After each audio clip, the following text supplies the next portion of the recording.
So the idea, guys, is that we get together once a week and share a few thoughts and ideas around running a successful and safe business. And we've got Carlson and Tom with us today so far as brokers on duty and call, best of the best. So we appreciate you being here. And today, I think the idea was we were going to share a couple of horror stories or things that have shown up that maybe, in our world as brokers that we could probably lend advice to and how to avoid those horrific experiences that go alongside making a mistake with dotting your I's and crossing T's. I can think of a few just right off the top of my head, and I'll just start the ball rolling, and maybe we go around the horn and, just, hey, this happened and can't believe it happened kind of thing. And one is just borrowing images online. I just want to remind everybody that that's an extremely expensive mistake. There's actually a woman in Atlanta who's made a good living. When I say good living, I mean probably retired living, just posting pictures of common areas and cityscapes and parks and general open, what you think of as neutral, non-owned or occupied areas, but they're her pictures. She's ink marked them somewhere or data marked them. And then when agents use them, she scans for her images. And then she's got a handy dandy attorney in her back pocket that will send you love letters until you pay her off. And it's not $1,000 issue. This is like a $20,000 to $50,000 issue. So anybody on the call hear of this or know of this or aware of this? Yeah, I've heard of that before, and I've had to deal with it before. Well, that would be a nightmare on Broker Street. You simply use a picture of, your local park, the entrance to Winona Park, or, a picture of even Piedmont Park. If it's not a free picture and already disclosed is available for public use, go take your own pictures or pay a photographer and make sure that you own those pictures once you've paid them. So that's one get out of jail free card. Tom, Carlson, Brett, Mark, anybody want to jump in with? Gosh, there's so many. There's so many. People love to watch train wrecks in slow motion. So I thought we'd bring out a few. I'll share one that happened to me. This was before I got here, right before I got here. There was a buyer's agent represented a buyer on a property that was 90% complete. It was new construction, but it was not done. And they used the site plan to see where the house was. They did not order a survey. When they closed on the property, we're finishing it up and we're going to sell it, they got a survey done. And it turns out that the house was not only not within the building lines of the lot it was supposed to be on, it was actually over the neighbor's property. And there was a neighboring property that was a vacant lot that was owned by the person next door to that. So to get out of it, that buyer ended up having to buy that piece of property for like 3 times what it was worth, just to get the piece of property so that their house wasn't encroaching, because it was either that or tear down the house. Wow. That's a nightmare on Broker Street. Yeah, that's a good one, Mark, because I can't tell you how many issues I've dealt with over the years with folks that did not get a survey, and the same type of scenario, either the house is over the property line or the driveway or the fence or something. And I guess the moral of the story is, to me, a survey is equally or more important than a home inspection. Exactly. You're inspecting the structure, but you're not inspecting the land if you don't do the survey, right? So, yeah. And that's the one piece that you can't change. You can change the house. You can tear it down, start over. You can't change the land. Wow. Well, and I had a similar situation with a driveway that was perceived shared. And at one point there was a shared agreement in writing, but upon transacting and purchasing it, that agreement naturally died. It was not grandfathered. And so these folks thought they had access to park in their driveway. Turns out it's not their driveway anymore. And a curb cut and the cost made the purchase, cost prohibitive. Survey would reveal that. at least where the driveway lies relative to the actual property line. And don't assume just because it looks like you have alleyway access in a city or, don't assume anything. That's the point in all of this. Yeah, I had an issue a couple of years ago where we had a listing and a home was built on, it was one parcel and the builder had planned to subdivide the parcel, but before he did that, we closed on the property. And so the buyer was conveyed not only the house that she was purchasing, but the lot next door too. Oh, wow. That's a little lottery ticket there, but yeah, I think attorneys were seller. involved in that one as well. I'll share one. I know this girl that had listed a house and it was in one of those neighborhoods where they either remodel the property or tear it down and kind of new construction, if you will. And she had listed the house and it was one that needed the love, if you will. And an attorney had owned it, which is important. You'll find out later. And she got a low offer on the property. And the guy said, I guess I'll take it. And she, as the agent, said, well, if you'll take that price, I'll pay you $5,000 more and I'd like to buy it. And he sold it to her, the agent. And then the agent put 150 grand into the property and turned around and made like $300,000 profit on the flip of the property. And then the original seller sued her and said, you never told us if we would put $150,000 into this property that we would have a potential of a $300,000 profit. And because she was the agent who was the principal and bought it, they had a case and it was a slam dunk case and she was out. And it just goes to show when you have that fiduciary responsibility as an agent, as a principal in a transaction, disclosure is everything. Another one I saw on Inman, I guess it was a week or two ago. It was up in like Michigan. There was a couple who went to look at a lake house, and the lake house I think was listed for $350,000. And the couple, it was a Friday and it was first day on the market, and the couple told the agent, hey, we want to offer $300,000 on this lake house. And the agent said, you're crazy. It's the first day on the market. It's going to sell for over asking price. It will be insulting to write a $300,000 offer. And they kind of went back and forth, and they never went back and actually wrote the offer. Then later that weekend, the house sold to a different couple for full asking price, $350,000. But after they did inspections, they found a bunch wrong with the property and then renegotiated the sales price down to $300,000. And soon as it closed, buyer number one sues everybody because they were misrepresented and the house sold for what they were originally going to offer for it. And it just goes to show it's kind of weird because as agents, you don't like to write a low offer, and are you misrepresenting somebody because you don't do it?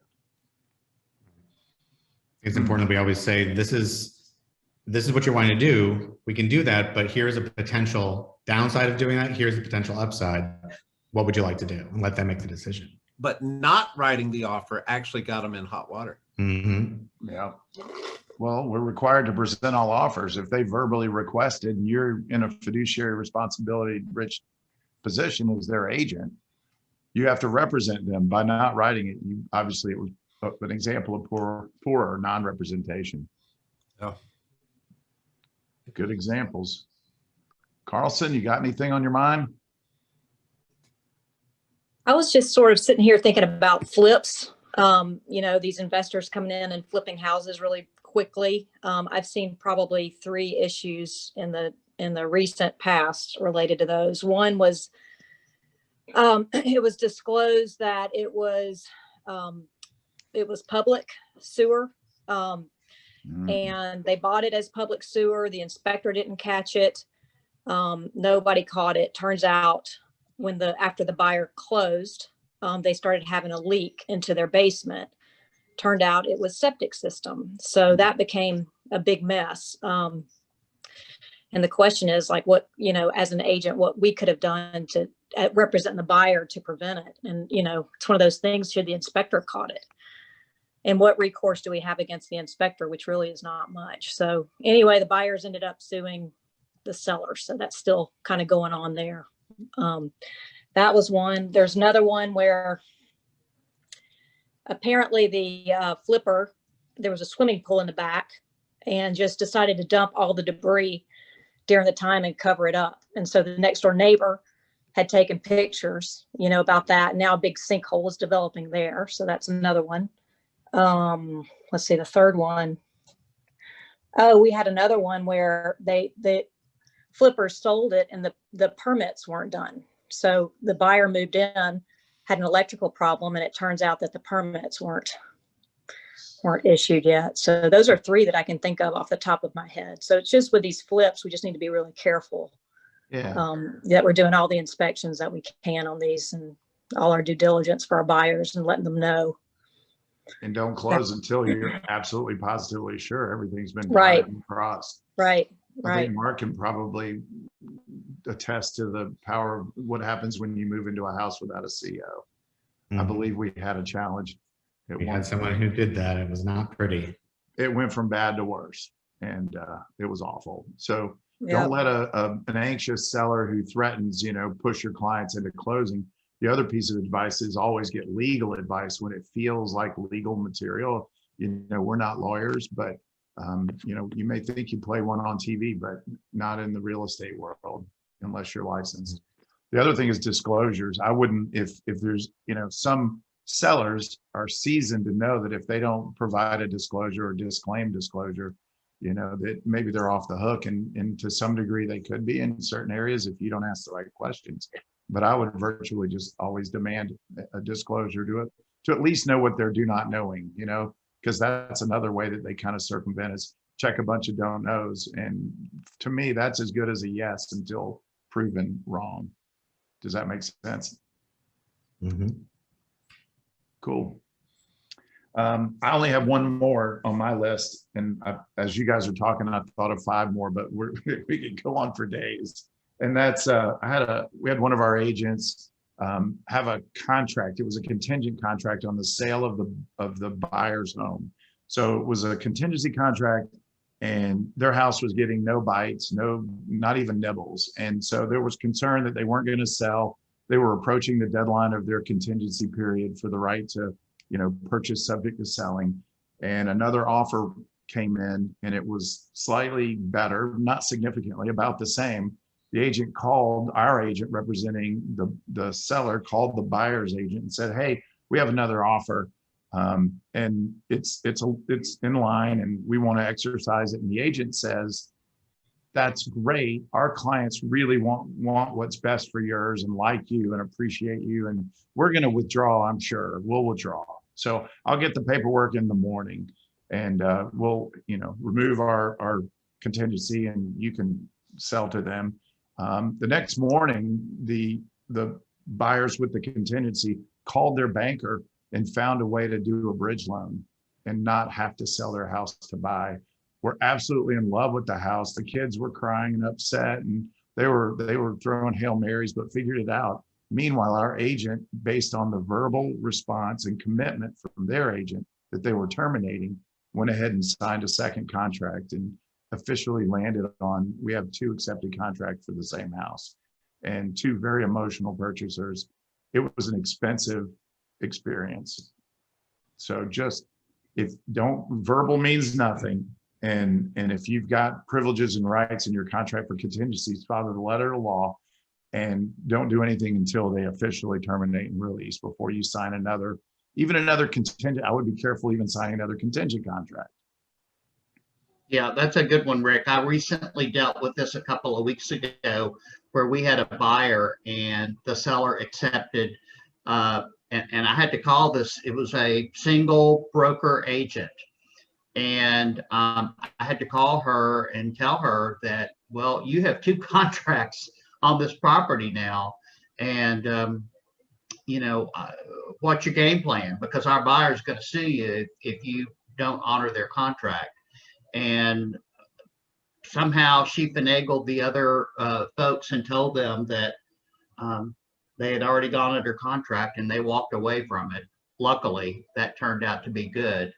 But just be careful, guys, that, you know, you're not working with somebody who really doesn't understand the way the contract works. And, you know, she had 2 contracts on the same property.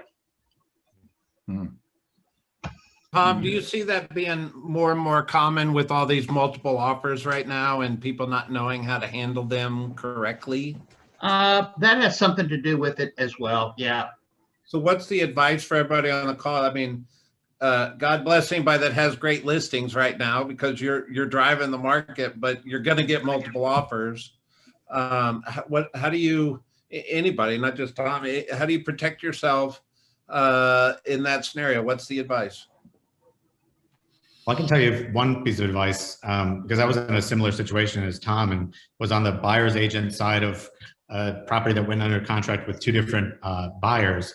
So we were the second one, and it was because there was a team doing it and had multiple team members working with that seller instead of having one point of contact. So, you know, I think it was like the assistant of the listing agent, but they were both sending out offers and counter offers. So my first piece of advice would be to streamline that into making sure one person is the only person sending out any sort of responses to an offer. So that could have saved these people, because we ended up asking them for the same amount our buyer would have lost if they had defaulted, which was $4,300. So that agent ended up eating $4,300. Wow. So your advice is single person handle communication around offers. Mm-hmm. And if you're making an offer on something and there's no expiration date, or if there's a long expiration date and your clients decide they want to make another offer, make sure you send a written withdrawal of the offer you made on the property number 1 before you make an offer on property number 2, because we've seen that come back and bite people too. That's a good point. Can I jump in, Tom and Rick? This is Barbara Dyer over at the Atlanta Classic office. I'm also the grievance chairperson for the Georgia Association of Realtors. You don't want to get your license caught up in that for doing things like that. And if you really read the contract and know the contract, it usually gives you an out somewhere. But again, in a situation like that, you do have to have a withdrawal signed by all parties. Yep, it's got to be acknowledged for sure. Yep, for sure. Unless it states clearly that it's unilateral, you know, with written notice. Right. The other thing I was going to say in multiple offers too, Seth Wiseman's got a really good video on it, how the proper way to handle it, and just make sure you're treating everybody fairly. You know, that you're when you get the offer, that you've notified the person who submitted it, that you're presenting it to the seller, and that you're treating everybody kind of consistently. So if you go to highest and best with one, you need to go to highest and best with all. If you don't, you know, that kind of thing. So people get their panties in a wad if they feel like you're not treating them fairly, rightfully so. And make sure they all respond that they received your highest and best, or whatever form that you communicate. This has happened too, where they're like, well, you used the wrong email. I would absolutely make sure with verbal and written confirmation, everyone is aware of the timeline and the rules of the road that are fair and equal for all. So that's a big deal. And by the way, speaking of fair and equal, make sure whatever your strategy is for taking inbound leads and calls on listings, that you use the exact same verbiage for each person. And if you have standards for how and when you meet people, and for safety reasons or for any reason, it better be consistent, because fair housing, they have secret shoppers who are calling around, and they'll lure you in with some pretty crafty questions. And you just need to make sure that your protocol, and this is just common sense, but Trust me, you know, you're busy showing houses and you're busy and they didn't sound qualified. Or if you say you have to have a pre-qual letter or that the seller requires a request, you better make sure it's documented. Hey, And Rick. Rick, can I add something else? What course. Carson was just mentioning about Rick Hill's, Seth Weissman's video. He has a barrage of videos that are like 3 to 5 minutes long in regards to several topics. And you'll find them under the Georgia Association of Realtors legal line. He has some great videos over there.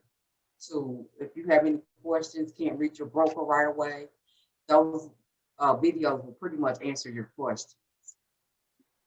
Yeah, and he's a lawyer, obviously. So there's also the free broker question line too. We've used them, and even our brokers use them periodically, where we think we know the answer, but it's a good safety net, and it's part of the, you know, the fee you pay gives you the opportunity to utilize Seth's, you know, experience and wisdom.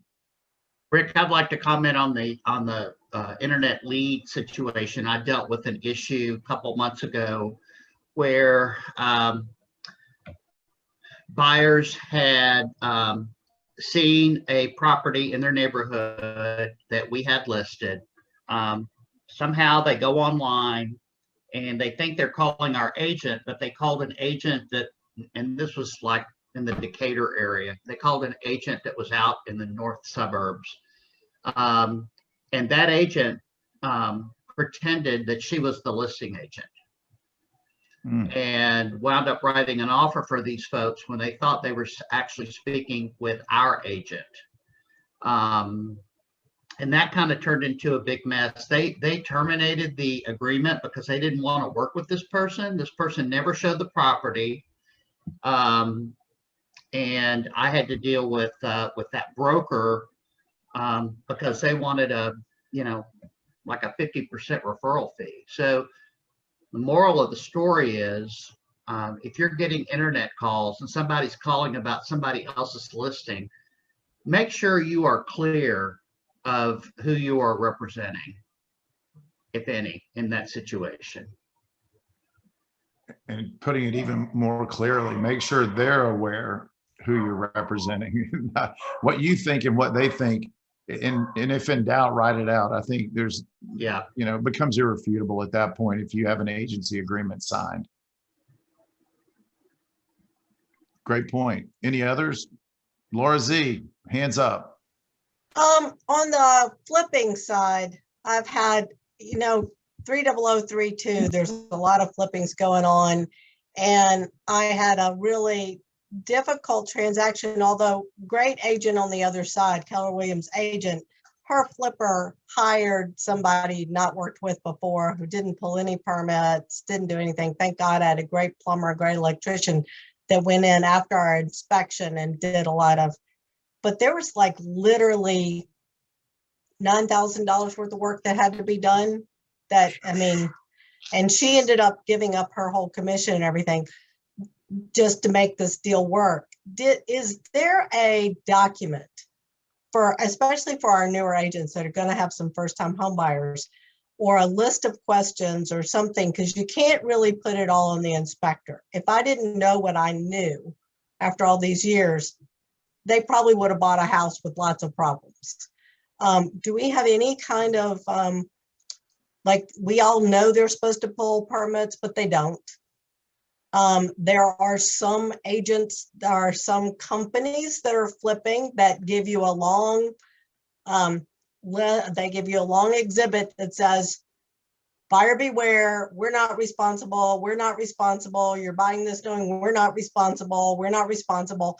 Is there a list that we could provide our agents, or at least a list of questions that maybe brokers could put together to help us in these situations? I mean, potentially. Is there an addendum for a flip, or that's something I don't know? Is there any sort of additional content relative to that form of there's a business? new disclosure form for 2021 that is primarily to be used for flippers. And I would say if you're working with a flipper, make sure that you get them to fill that disclosure out. There you go. They also probably should look at the buyer information pamphlet that we put together as well. that has some more clarification in it in regards to buyers purchasing a home. It's about 3 pages, but it has some good information in it and some resources as well. Thank you, Barbara. Thank you. I'd also say Google the company and Google the person. There's a lot of content in social media and online. Like, know who you're doing business with. Character doesn't just show up one day and disappear the next, typically. I would want, even references and a resume of sort. If you're going to buy from someone who's, claiming to be a seasoned flipper, I would ask for some, give me some testimonials or people that have worked with you before. Do your homework. So you think you want to be a broker, John? I don't think anyone's signing up to be a broker today, but if you are, let us know if you're interested. There's usually an opening somewhere. I'm being funny. You know what? We do have job security, guys, don't we? There's always a need. We solve cure. And half the battle, it's not always just documented in a contract. It's people puzzle problems and communication and follow-up. And, with proper follow-up and communication, it's often easier to work through things. And that's where a good agent really earns their wings. Hey, Rick. Hey, Deborah. Hey, I want to go back to the question about the flippers, since that's an arena that I play in quite often. From my background of engineering, one of the things that when you're doing your due diligence, if you're representing the buyer who's purchasing that home, you can call the county to find out, have they had any stop orders? Have they had any cease and desist orders? Have they pulled permits? And that will help you with your inspection. Because if they've had any stop orders, it will tell you what it was for. It will tell you, I would dare say, if that had been checked out, you probably would have found out there were some electrical issues or whatever, or you would have found out that they did not pull any permits for those specific things. Each stage in house building is inspected by the code builders or the code enforcement. And so if a permit wasn't pulled, then each stage would not have that information. So that means you're going to look a little closer when you have your inspection. So all you have to do is call the county, ask for the code department, give them the address. They'll tell you where to look online, or they'll tell you can come in and look. I think with COVID, it might be harder to come in and look, but they can look up things and tell you whether or not that flipper pulled a permit, because certain areas that's not happening. Thanks, Diana. Yeah, I actually always look online to see if there's a permit out there. I just know there's even good quality builders that are doing flips that, because they're going in and doing just some basic, I call it basic, redoing the kitchen, redoing the bathrooms, they will not pull permits. So the electrical problem or the plumbing problem could have existed prior to them doing something, because it's a 50s or 60s ranch. But 9 out of 10 times I'm finding there's no permit pulled if they're not doing any structural changes to, and some people are doing it on their own, and there's just no permits pulled, period. Well, at least you can act appropriately with that information in hand and pass judgment on your risk reward liability, tolerance.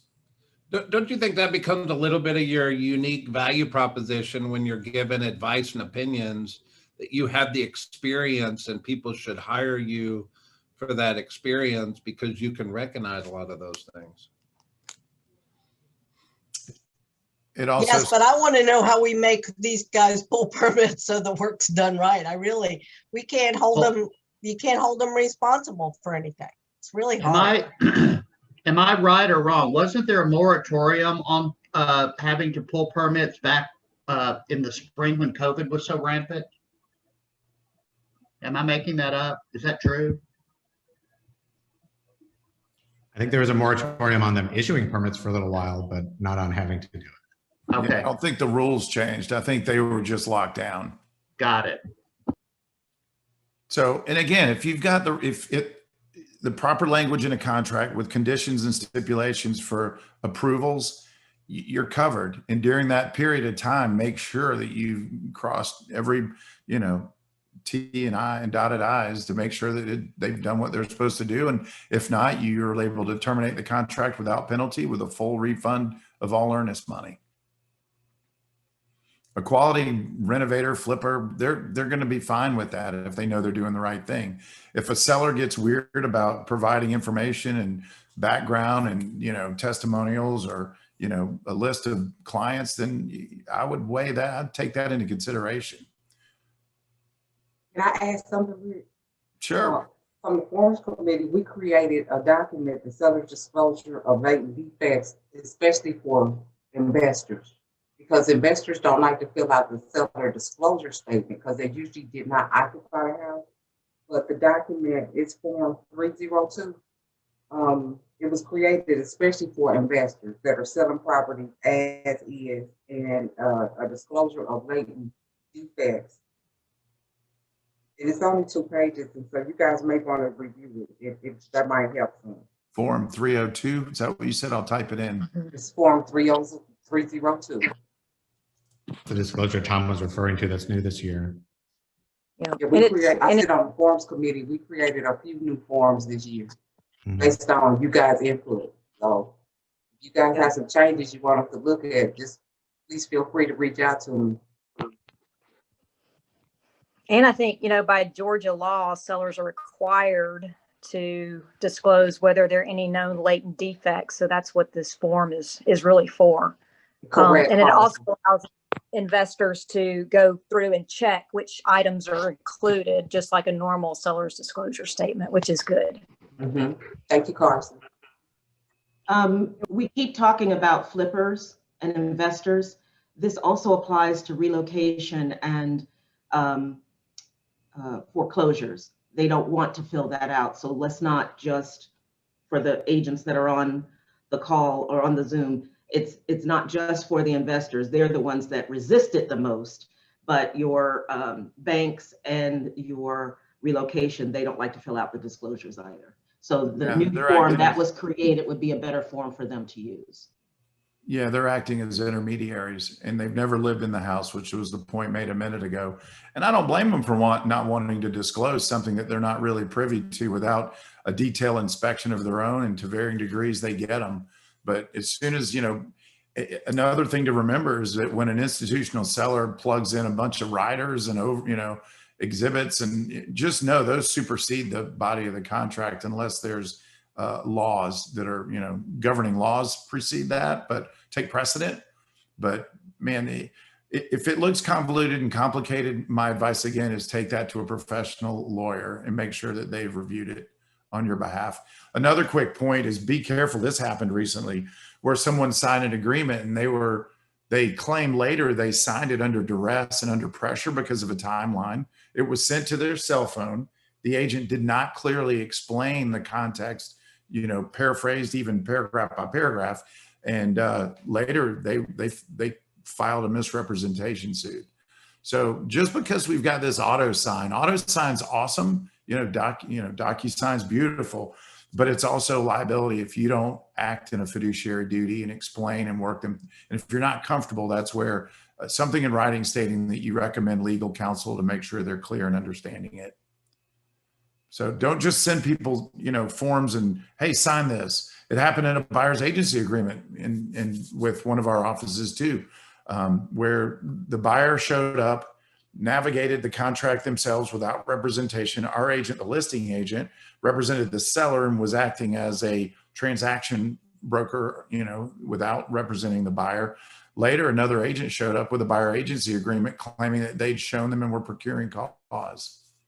And so the flaw was that not getting it, in writing, and then, it just turned into an ugly lawsuit. I don't want to go down that rabbit hole, but document. Don't take anything for face value verbally. Anything to add to that one, Mark? That one was, yeah. Let's Let's see, was there anything at that? No, I think it's just pretty clear. Like when someone says that they've had someone else looking with them, like if you ask someone if they're working with an agent, they say, no, I looked at a few properties with one, but I didn't sign anything.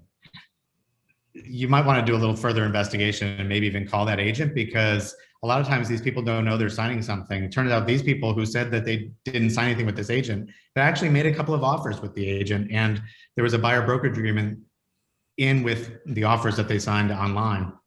So, I think it's incumbent on us to ask a few more questions if we know that there was another agent involved with that person prior to them working with us.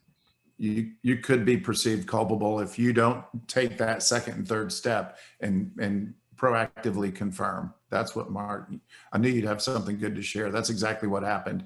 And they also claim they signed the buyer brokerage. What they signed, they thought was contingent on only one property. Right. And so my response to them is, well, you need to get it in writing that you've been released from that brokerage agreement, and that they're in, and again, call the agent to confirm that they're in agreement, that they're not going to claim commission or later show up when things go the way you would want it to go. I actually had a person actually win a commission because they actually fired their buyer. They, in writing, said, I will no longer represent you. But the buyer ultimately wrote an offer on a house they showed them, and they won in front of the board, the commission, because they were still the procuring cause, even after being released, which was a surprise to me, but it actually happened. The other thing I would just add in general is, when in talking through all of this stuff, I think sometimes as agents, we feel like we have to know all the answers, and it's okay to not know the answer. In fact, it's better to say, I don't know, than to make something up or give an answer that you're not 100% sure of. So it's always okay to say, you know what, that's a great question. Let me make a call and make sure I'm giving you the right information. I'll get back with you, and then call your broker. That's brilliant advice. Well, that way, if things go sideways, you're not in it alone. You're never in it alone. That's why we're here, but you'll be far more confident, and we'll be in the solution mode that we're in will be, a combined effort and a team environment. Great advice. Anything else? Anybody have a question that's on the call? Like you've had an issue, a concern, an uncertain moment that someone else might benefit from? I have a question. This is Brandy. I'm with Atlanta Classic, fairly new agent. Thanks, Tom, for all your help so far. I've seen a lot of new construction because that's where most of my buyers are going to, because they're getting weary of the whole offer and not getting their getting the nod, so to speak. But in new construction, of course, where the builder uses their own contracts, isn't it the norm that the listing agent actually have a conversation with the client to explain what the builder's contract is? Or is that my responsibility to explain that myself? And just like, because what has happened is the listing agent will just send the contracts over and be like, oh, okay, go through it with your client. And I'm like, but this is your contract. How can I go through your contract when you have special steps from your builder and things like that? I know that I should be able to explain everything, but shouldn't that be from the listing side that explanation happens? Like I had to request a Zoom with the listing agent and my buyer so they could go through the contract with us, but it was almost like that was unheard of. Is that something that I'm doing wrong there, or what's the advice there? Who wants to field this one? Well, first of all, Brandy, I think you did the right thing. I think you did a really smart thing, which is get the other agent on the phone, because they're way more familiar with that contract than you are. So I think that's a really smart thing to do. But ultimately, it's our responsibility to help our clients understand what they're signing. Yes. So, I think you did an amazing thing, and that's exactly what I would have recommended you do. And then have them paraphrase and explain best they can if they're willing to. And if not, to Mark's point, it's really our job to consult. It's not our job to understand legalese if it's not part of our normal day-to-day. So in that case, I would consult your local broker, in this case, Tom. And then from there, he'll decide or help you decide what sort of feedback we give your client to help, elevate their awareness and understanding. And sometimes that feedback is, to get an attorney to look at it. Yes, I agree with Mark on Brandy. You did a good job by getting that agent on a Zoom call, on a three-way Zoom call. I think the other point that I would just like to make is to you and anyone else handling new construction with builder-based forms is that you need to have set an expectation for your buyer that these forms are going to favor the builder, Yes. and they have to be okay with that. Yes. And so I would say before you have anything signed, do a three-way call if you can't be there in person, but you need to set the expectation with the client that these are going to be favorable toward the builder and not the buyer. Mhm. And Got it. they just have to be okay with that. Right, right. And I did set that expectation. I said, this is going to be something that's going to favor them because it's their contract. But I really wanted the listing agent there, especially when it got into the special, some of them have addendums that are like 5 pages long of steps and all these extra things. And I just wanted to make sure that they heard those favorable elements that are favorable towards the builder instead of them. And no, it's not really negotiable on most of it, but I just wanted them to have that clear understanding because I did not want to have to call Tom and be like, oh Lord, I got a problem. Thank you, Brandy. Oh, no problem. So No can, problem. can I ask a question? Because generally with new construction, what I do is request a copy of their purchase and sale agreement and their addendums so I can go through them before we actually go out and write the contract. So am I overstepping my bounds? Because what I do is I go through, because I know the new construction builder is not going to change his contract for me and my client.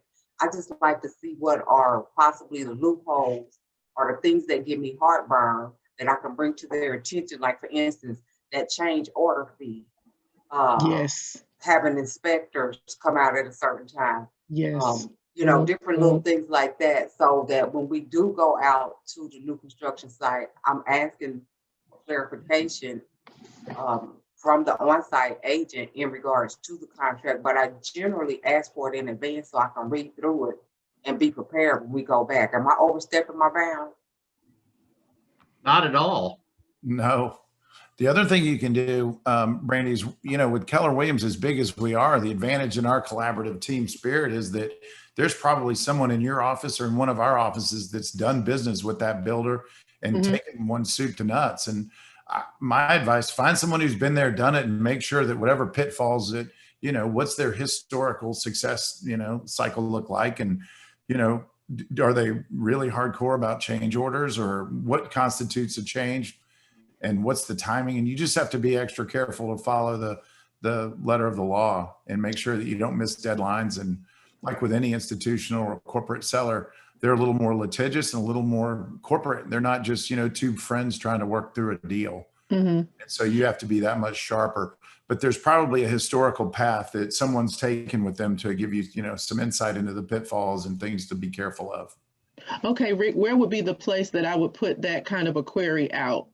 You might want to Maybe do it I'm on just not your office Facebook page, the Heart of Atlanta Group Facebook page. Just be careful that you don't want to publicly demise anyone either. But as soon as someone bites on it, I would call them directly and go, what was it like? And, just if it's a private Facebook page, you're probably safe. But every now and then someone's had a really bad experience and you wouldn't want to republish that, without the data. Yeah. But I would ask your team leader, you could go to your MCA, maybe they could search by address. In the FMLS, you could, Google. Look for myself. Okay. Sounds good. I'll take advantage of that. The one thing I don't think I have is the address for the Heart of Atlanta Facebook group. Can somebody send that to me offline if that's okay? I think we can pop it in. Yale, if you're still with us. Awesome. Thanks so much. I appreciate that feedback. Of course. I have a question. I did a open house this past weekend, and some visitors came in and mentioned that some other visitors, an older gentleman and an older lady, kind of tripped up the stairs. I was inside the house. I didn't see it. They saw the house. The house was like a 4,000 square foot home. They saw the house. It took them longer than most other people, but I engaged them several times while they were in the house. They never mentioned it to me. I've not ever had that happen at an open house before. Is there any, advice that you would give? Is there anything to follow up and do or not, do you think? Well, are they claiming an injury at this point? or is No, I mean, my gut is, I didn't see it. They didn't bring it to my attention. That's it. That's all. But I just, while I have this opportunity to speak with everybody, I thought I would bring that up. Well, obviously this is a good opportunity to share the importance of having, insurance, and for the homeowner should have coverage for just liability insurance. Gotcha. But I don't think it's unless you did something that, created an environment where there was, clear detriment. If the house is unsafe and, there's issues, then you shouldn't open it up without. In fact, a good example would be when I was selling a lot of foreclosures, occasionally there was evidence of mold. And we had a mold disclosure and a sign off, and they had to wear masks before masks were a thing. And, so just if the house is in, an apparent habitable condition, I don't know that there's anything you can do other than I would stay close to your people whenever possible. But does that make sense? Yeah, no. So at least you're witness to what's going on, and you can be there to support an accurate depiction of the story later. Okay. Anybody have anything to add? Same thing's true, by the way, of like making sure that your sellers know if it's occupied to put away anything valuable. Don't create an environment that's conducive to, honest people becoming less than. Anybody have an experience in a home similar to what Pat's asking us? I did have someone fall and claim that there was something, this was years and years ago, and I don't even remember the outcome. We worked our way through it, but if it's honest, it's honest. But there are people that are they do crazy things for crazy reasons, and it's worked once, so they try it again. Well, thank you. I think everything was fine. Like I said, they didn't even, mention anything to me inside the house, and they were there for a while and, left fine, walked down to their car, Sure. Well, that sounds promising. Yeah, I think if you were going to have an issue, they would have brought it to your attention. I would also just want to piggyback on what Rick said. Make sure, guys, that when you are working with sellers, that they do, in fact, put things away, particularly in their medicine chest. There was a lady, I don't know, several years ago who was going into open houses in the in-town Virginia Highland Morningside market area and was stealing drugs out of the people's medicine chests.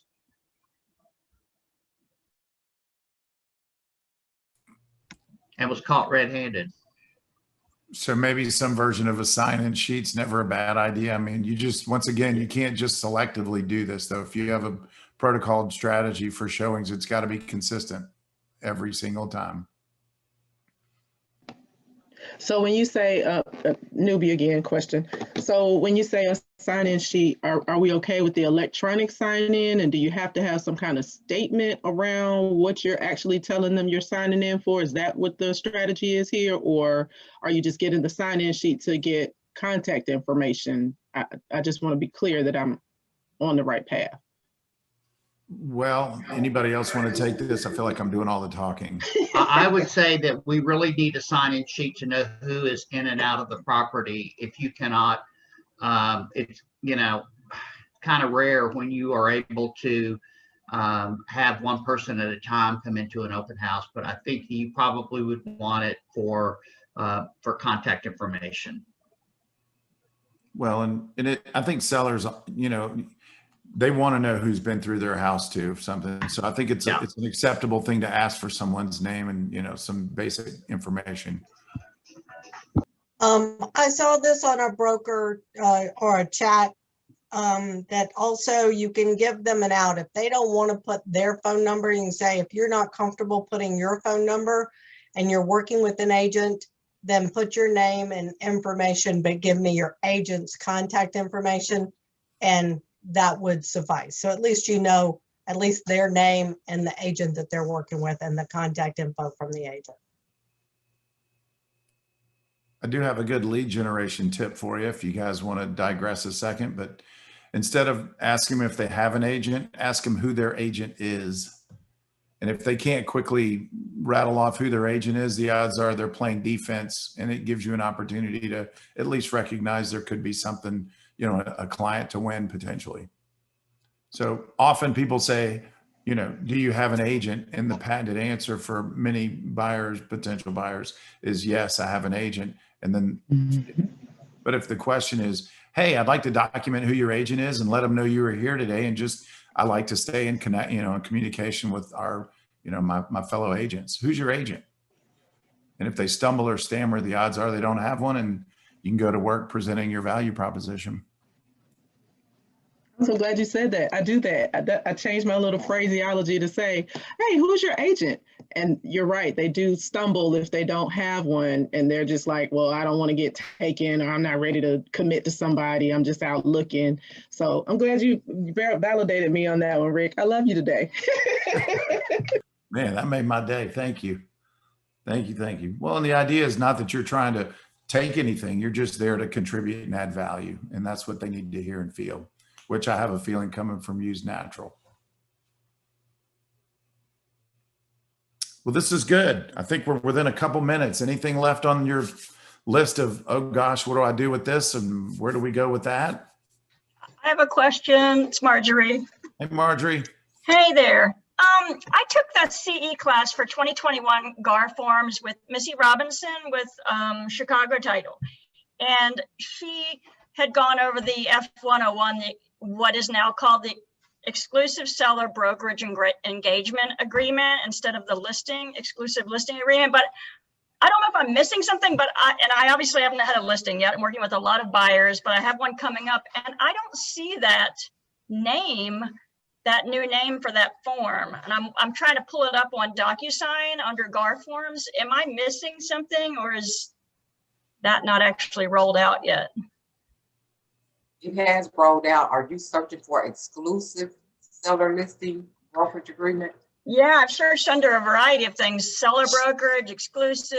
It keeps calling it. And I'm wondering, because I'm pulling it into other opportunities that have already closed, just to look at it, because I haven't created the listing yet. It's still in the waiting. And the main reason I'm asking this question is I saw what the changes are to it, but I was wondering, she had said in the CE course, this is the real question, that since we are only allowed to do public face marketing 24 hours before actually listing it as a coming soon or an actual listing, she included that in conversations inside of a brokerage, at meetings, talking to other agents, that we should not be discussing coming soons unless we're within 24 hours of actually listing it.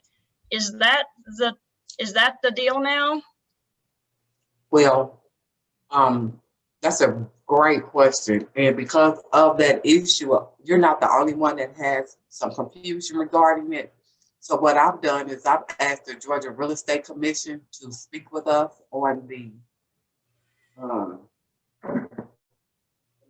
sometime in March, and that is definitely one of the subjects that it's going to be March 9th at 11 o'clock.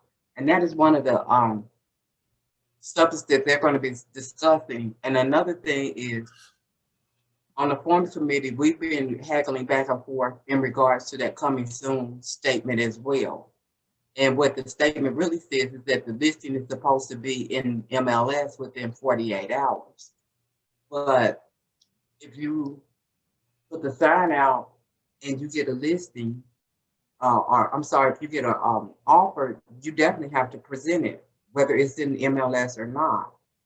And then another thing is, with the coming soon, if you open it up to one party, you need to open it up to everyone so that you don't get caught up in some fair housing violations and some other violations, license law. But the Georgia Real Estate Commissioner is going to be speaking to us, and we're putting together a flyer to send to all of you guys from the Heart of Atlanta group to participate as well, because there is a lot of confusion regarding that coming soon. Can I jump in here? So coming soon, we have a consumer brochure that you would give to your seller, and it explains that's a new item for 2021 GAR forms. And that paragraph says that during the coming soon, and where the confusion I believe is happening is the way that it was explained at the GAR contract class is that we have your MLS rules, and then we have a GAR contract.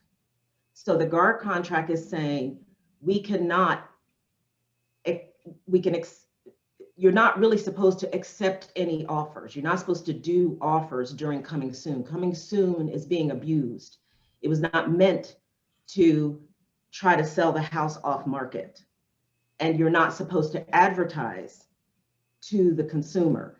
That's why FMLS says you can do coming soon for 21 days, and then it will switch to active.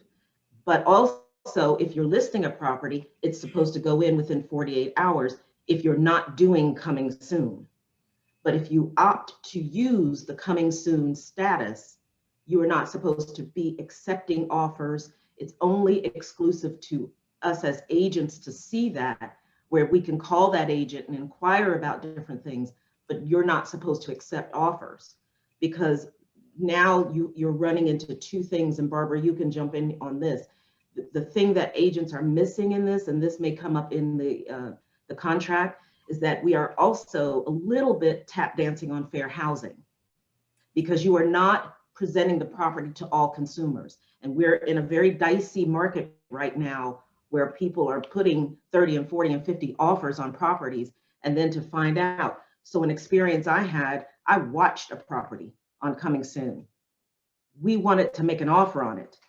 It never went to market. It never showed active in the computer, and the agent had it pending the next day. That's a violation. And it is, and it was pending. I watched it at midnight to see if it would change to active. It did not. At 3 a.m., it went pending. So that means that agent already had an offer.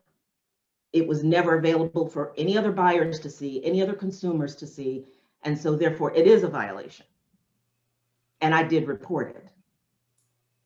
So it's definitely a recipe for a lawsuit on both sides. And even the seller potentially could hold you liable as the listing agent for not promoting it to the entire, like you said, the entire market. So it's just it's a unique strategy, but we need to be careful. And, like you said, Deborah, document the conversation. And I think we can probably find someone at governing body level that can come in and give us a clearer understanding too at some point. We'll look into that. And I'm hoping that the Georgia Real Estate Commissioner is going to do that when they speak to us, because that's one of the subjects I asked them to definitely speak on with the coming soon, because there's so much confusion behind it. And while I have you guys' ears, I also want you to know that,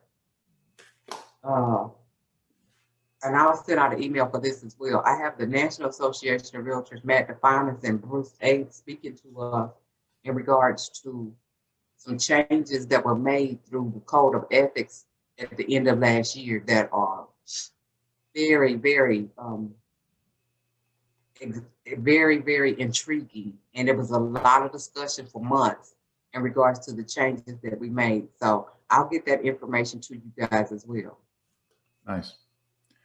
All right, guys. Well, it's 1:02. I just want to thank our brokers for coming in, sharing your wisdom. I want to thank all of you as agents coming in and listening in. If you didn't share, hopefully you walked away with some nuggets. And if you've got thoughts or questions, let us know. We're here for you. That's our role and goal. So have an amazing rest of your Monday. We'll see you next week. Thank you, everyone. Thank you. Thank you. Thank you.